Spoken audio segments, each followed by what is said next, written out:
I didn't know who they were or what school they were from, but I had noticed that they're all talking about their foot.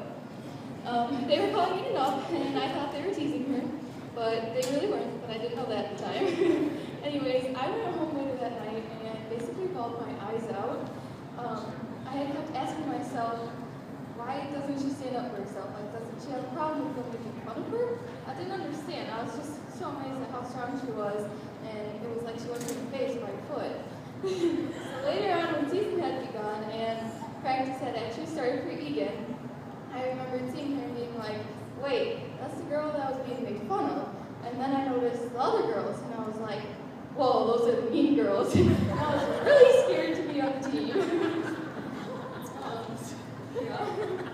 But then I got to know Caitlin and realized that she's not the average person. She shows you a whole new side of what a real person is, and she has a whole different experience than anyone else does.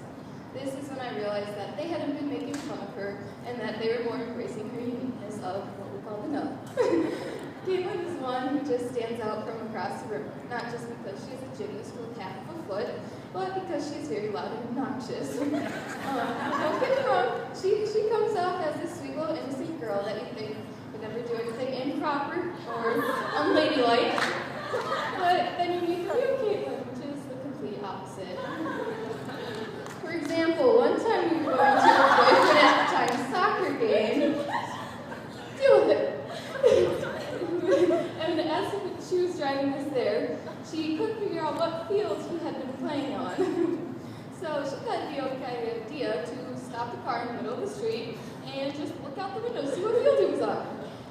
During this time, 4 cars had lined up behind us, and she had received a couple hogs and didn't even notice. Caitlin also enjoys taking videos of herself blowing snot bubbles from her nose, but that's just who she is, so what she can do. On a more real side, Caitlin has found a way to inspire every single one of us. My 9th grade year, I had been flashing the floor, and so I was sitting right by the judge. It was her turn on the floor, and we both kind of just sat there and took in the fact that this girl has half of a foot, and she still goes out there and does it wrong.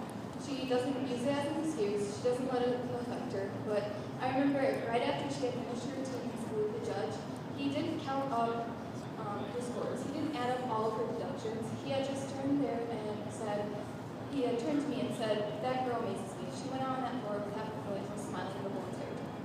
And I kind of just realized that she has such a great attitude and could care less about what other people think of her, and that's something I really appreciate about her. She has taken the nub, something that could have let her hold her back her entire life, and overcame it. She didn't let it bring her down, and